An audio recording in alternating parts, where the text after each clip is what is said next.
सबको praise the Lord, जय मसीह की, शालोम। परमेश्वर आप सबको शांति दे। फैमिली सीरीज़ के भाग 9 में आपका स्वागत है। जैसे कि हम इस फैमिली सीरीज़ के आखिरी 3 भागों में सुन रहे हैं पेरेंटिंग के बारे में।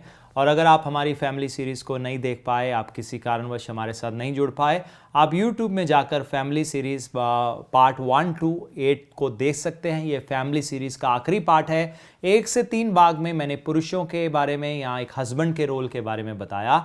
4 से 6 में मैंने औरतों के बारे में के रोल के बारे में, एक पत्नी के रोल के बारे में बताया।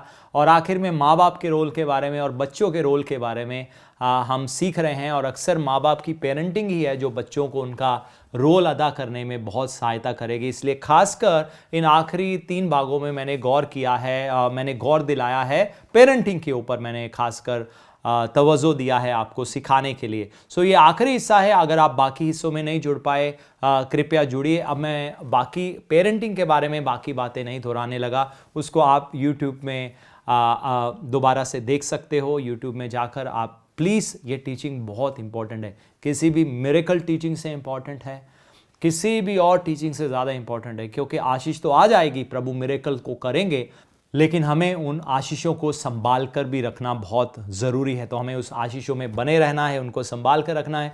सो आखिरी 3 बातें ये फैमिली सीरीज़ की पेरेंटिंग, खासकर जो टीचिंग है भाग 7 से 9 में, उसका 9वां हिस्सा है। आखिरी 3 बातें अब मैं आपके साथ करने जा रहा हूँ। तो कृपया हमारे साथ जुड़े रहें। और अगर जो भी लोग हमारे साथ हैं, अगर आप कमेंट बॉक्स में अपना नाम लिखना चाहते हो या बच्चों का नाम लिखना चाहते हो, लिख सकते हो। क्योंकि हमारे पास्टर्स, हमारे इंटरसेसर्स हमारे साथ हैं आपके लिए प्रार्थना करने के लिए कि परमेश्वर आपकी ज़रूरतों को पूरा करे। सो अगली बात जो मैं आपके साथ फैमिली सीरीज़ पार्ट 9 में जो करना चाहता हूँ, पेरेंटिंग के बारे में हम गौर कर रहे हैं, वो है बच्चों को परमेश्वर के रास्ते पर चलना सिखाना बहुत ज़रूरी है।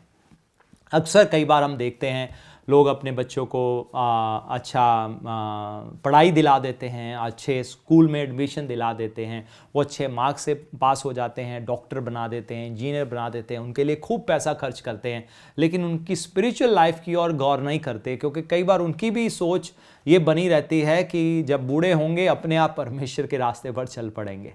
लेकिन ये सही नहीं है। अगर हम प्रभु का भय मानने वाले माँ बाप हैं तो हम छोटी उम्र से ही उनको परमेश्वर के रास्ते पर चलना सिखाएंगे। हम छोटी उम्र से ही, जैसे मैंने पिछले भागों में बात किया, मैं दोबारा नहीं करना चाहता, उस बारे में आप YouTube पर देख सकते हो। उसके बारे में छोटी उम्र से ही हम उनकी ज़िंदगी की छोटी से छोटी बात पर गौर करेंगे, क्योंकि कल को आज छोटी बात कल को एक बड़ी बात बन सकती है। तो हमें उनको परमेश्वर के रास्ते पर चलना सिखाना है। मत्ती रचित सुसमाचार उसका 19 अध्याय और 14 आयत में ऐसे लिखा है, यीशु ने कहा, बालकों को मेरे पास आने दो। Matthew chapter 19 and verse 14। Yeshu ने कहा, बालकों को मेरे पास आने दो और उन्हें मना ना करो, क्योंकि स्वर्ग का राज्य ऐसा ही का है। बच्चों को मेरे पास आने दो, बच्चों को मेरे पास आने दो। कई बार हम उनको रोकते हैं कई कारणों से। कई बार माँ बाप अपने ड्रीम्स फुलफिल करने के लिए बच्चों को रोकते हैं, कई बार कई कारणों से। तो आपको अगर बच्चे आना चाहते हैं प्रभु के पास, आने दो, लेकिन उनको बढ़ावा दो, उनको उत्साह दो। कई बार, बहुत बार माँ बाप कहते हैं, अरे अगर चर्च चले जाओगे, प्रभु के साथ समय बिताओगे तो पढ़ाई में क्या करोगे। देखो, ज़िंदगी को बढ़ाने वाला परमेश्वर है, लंबी उम्र देने वाला परमेश्वर है, कामयाबी देने वाला परमेश्वर है, घर को बनाने वाला परमेश्वर है। तो जो सबसे महत्वपूर्ण है उनके लिए, उनको उस चीज़ से वंचित ना करे, उससे दूर ना करे। सो ये माँ बाप की जिम्मेवारी है, वो बच्चों को परमेश्वर के पास लेकर आएं, उनको परमेश्वर का रास्ता सिखाएं और परमेश्वर के रास्ते पर चलना भी सिखाएं। तो माँ बाप की ये जिम्मेवारी बनती है। इसलिए आपके लिए बहुत महत्वपूर्ण है अपने बच्चों को परमेश्वर के रास्ते पर चलाना और उनको वो रास्ता सिखाना। सिर्फ संडे स्कूल में ही नहीं, कलीसियाओं में, लेकिन घर में भी आपकी ये जिम्मेवारी बनती है, जिसके बारे में मैं अभी आपके साथ बात करूंगा। व्यवस्था विवरण 6 अध्याय 5वीं आयत में ऐसे लिखा है, डिट्रोनमी चैप्टर 6 वर्स 5 में ऐसे लिखा है, तू अपने परमेश्वर यहोवा से अपने सारे मन और सारे जीव और सारी शक्ति के साथ प्रेम रखना। सो माँ बाप को कहा गया है, यहाँ इज़राइल को कहा गया था, माँ बाप को कहा गया है। और ये आज्ञाएं जो मैं आज तुझको सुनाता हूँ, वे तेरे मन में बनी रहे और तू इन्हें अपने बाल बच्चों को समझाकर सिखाया करना। सो यहाँ पर प्रभु का वचन क्या कहता है, माँ बाप को जिम्मेवारी मिल रहा है, जैसे इजराइल कौम को जिम्मेवारी मिला कि तुम आने वाली पीढ़ियों को भी मेरा वचन, मेरी बातें सिखाया करना। तो यहां पर क्या लिखा है? तू इन्हें क्या, अपनी मेरी आज्ञाओं को क्या करना है? अपने बाल बच्चों को समझाकर सिखाया करना, और घर में बैठे, मार्ग पर चलते, लेटते, उठते इनकी चर्चा किया करना। हालेलुया, ये बहुत सामर्थ्य है। हमारे घर में किन बातों की चर्चा होती है? जब हम अपने बच्चों के साथ कहीं घूमने जाते हैं, घर में बैठे हैं, लेटे हैं, क्या बात करते हैं? क्या लिखा है आखिरी बात में? अपने बाल बच्चों को समझाकर सिखाया करना परमेश्वर कहते हैं। लेकिन कब कब सिखाया करना ये भी लिखा है। कब कब सिखाना है? घर में बैठे, जब आप घर में हो क्या बातें करो? परमेश्वर के वचनों की बात करो, उनको परमेश्वर के वचनों से सिखाओ, उनके अंदर, बच्चों को अंदर परमेश्वर की बातें उनके अंदर घूमने दो, चलने दो, उनको मेडिटेट करने दो, मनन करने दो, सुनने दो। तो घर में बैठे क्या सिखाना है बच्चों को? चुगली करना, दूसरों की निंदा करना, दूसरों को जज करना। उनको हमारे मुंह से क्या सुनने को मिलता है? लड़ाई झगड़ा देखने को मिलता है। लेकिन यहां पर क्या लिखा है? जब घर में बैठे हो क्या करो? परमेश्वर के वचन की बातें करो। फिर आगे क्या लिखा है? मार्ग पर चलते हुए, रास्ते में जाते हुए, जब कलीसिया से वापस जा रहे हो वचन की बातें करो, कलीसिया में आ रहे हो वचन की बातें करो, घूम फिर रहे हो, सब बातों के बीच में एंजॉयमेंट है, फन है, सब बहुत बढ़िया है, लेकिन वचन की बातें करना ना भूलना। मार्ग पर चलते हुए वचन की बातें करो। जब बिस्तर में लेट रहे हो, आपके बच्चे आपके साथ है, कौन सी बातें करनी है उस समय? वचन की बातें करो। लेटते हुए वचन की बातें करो, उठते हुए वचन की, इनकी चर्चा अपने बच्चों से किया करना। इन बातों की चर्चा, परमेश्वर के वचन की चर्चा अपने बच्चों के साथ किया करना। हालेलुया। माँ बाप को ये आज्ञा है, जैसे हमने 5वीं आयत में पढ़ा, उनको परमेश्वर से प्रेम करना है। और अगर आप परमेश्वर के साथ प्रेम करने वाले माँ बाप हैं, उठते, चलते, बैठते, घूमते फिरते, लेटते, आप अपने बच्चों के साथ परमेश्वर के वचन से बातें करेंगे। आमीन, हालेलुया। तो इसलिए जो भाग 9 में पहली बात मैंने की, उनको प्रभु के रास्ते पर चलना सिखाना माँ बाप की जिम्मेवारी है। उनको प्रभु यीशु मसीह के पास लेकर जाना आपकी जिम्मेवारी है। उनको कलीसिया में लेकर जाना आपकी जिम्मेवारी है। वचन बैठकर पढ़ाना आपकी जिम्मेवारी है। प्रार्थना करना आपकी जिम्मेवारी है। उनके अंदर परमेश्वर का वचन भर दीजिए, क्योंकि बाहर बहुत सारी अजीबोगरीब बातें हैं, वो ताकि उन बातों के लिए उनके अंदर जगह ना बचे। तो उनको अगर आप भर दोगे तो संसारिक बातों के लिए उनके अंदर जगह ना बचेगी। अगली बात जो कि बहुत ही महत्वपूर्ण है बाकी सब बातों की तरह, वो है उनको help them to understand that God has a purpose for their life. उनको उनकी मदद करो ये समझने में कि परमेश्वर का उनकी जिंदगियों से एक मकसद है, उनके जीवन के ऊपर बुलाहट है। कोई भी बच्चा इस पृथ्वी के ऊपर एक्सीडेंट के तौर पर नहीं आया। कोई भी एक्सीडेंटली नहीं आया कि ऐसे ही आ गया, घटना हो गई। जैसे कई बार माँ बाप बच्चों को कहते थे, पता नहीं तू तो हमारी गलती बन गया है, तेरा जन्म ही क्यों हुआ। और बच्चे ये सोचना शुरू हो जाते हैं हम शायद ऐसे ही आ गए। माँ बाप की जिम्मेवारी है उनको बताओ प्रभु का तुम्हारे जीवन से मकसद है।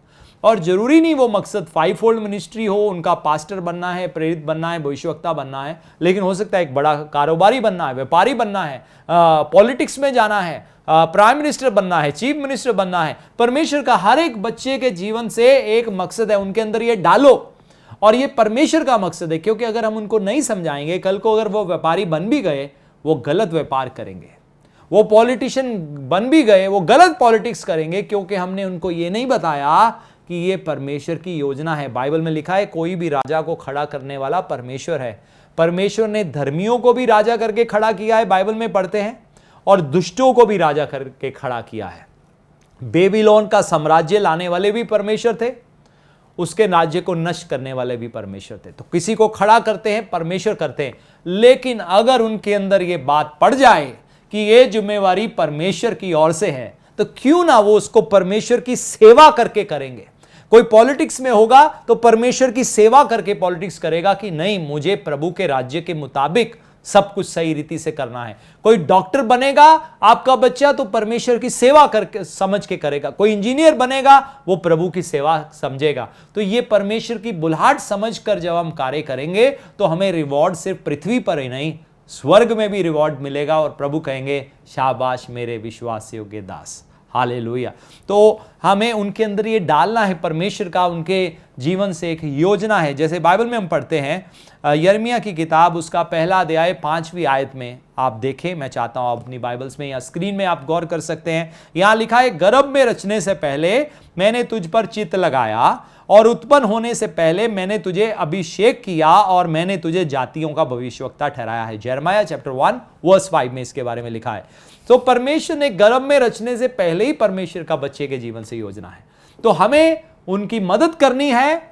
परमेश्वर ने उनको किस कार्य के लिए बुलाया है, उनके जीवन के ऊपर परमेश्वर की क्या बुलाहट है, किस मकसद से परमेश्वर ने उनको अपनी सेवकाई के लिए बुलाया है। तो यहां पर हम देखते हैं, उत्पन्न होने से पहले मैंने तेरा अभिषेक किया। सो प्रभु का एक मकसद है हर बच्चे के जीवन से। तो माँ बाप की जिम्मेवारी बनती है वो उनको समझाएं, उनको सिखाएं, ताकि वो अपनी जिंदगी की बुलाहट को समझ सके। तो अगली आखिरी बात जो कि बहुत महत्वपूर्ण है, इन सब बातों का रिजल्ट देखेंगे क्या होगा। जॉन चैप्टर 1 वर्स 4, तीसरा यूहन्ना पहला अध्याय 4वीं आयत में ऐसे लिखा है, जैसे आप स्क्रीन पर देख रहे हैं, मुझे इससे बढ़कर और कोई आनंद नहीं कि मैं सुनूं कि मेरे बच्चे सत्य पर चल रहे हैं। Hallelujah, hallelujah. आपके लिए सबसे आनंद की बात आखिर में पता क्या होगी? ये नहीं होगी कि मेरा बच्चा बहुत बड़ा डॉक्टर बन गया, बहुत बड़ा इंजीनियर बन गया, बहुत बड़ा साइंसदान बन गया। आपको सबसे बड़े आनंद की बात यह होगी, आपके बच्चे सत्य पर चल रहे हैं। चाहे वो बहुत बढ़ोतरी में जी रहे हैं या थोड़ा घटी में जी रहे हैं, लेकिन वो सत्य में चल रहे हैं। ये सबसे महत्वपूर्ण है। प्रभु उनको डॉक्टर बनाए, प्रभु उनको इंजीनियर बनाए, प्रभु उनको बड़े अच्छे अभिषिक्त सेवक करके इस्तेमाल करे, लेकिन अगर ये सब हो या ना हो, ये इतना महत्वपूर्ण नहीं है। इस सबसे बढ़कर महत्वपूर्ण है वो सत्य पर चल रहे हैं, क्योंकि हमेशा की जिंदगी उनकी है, क्योंकि ये संसार का जीवन थोड़ी देर का है। तो हम अपने बच्चों के साथ सिर्फ इस दुनिया में ही रहना नहीं चाहते, उस दुनिया में भी रहना चाहते हैं।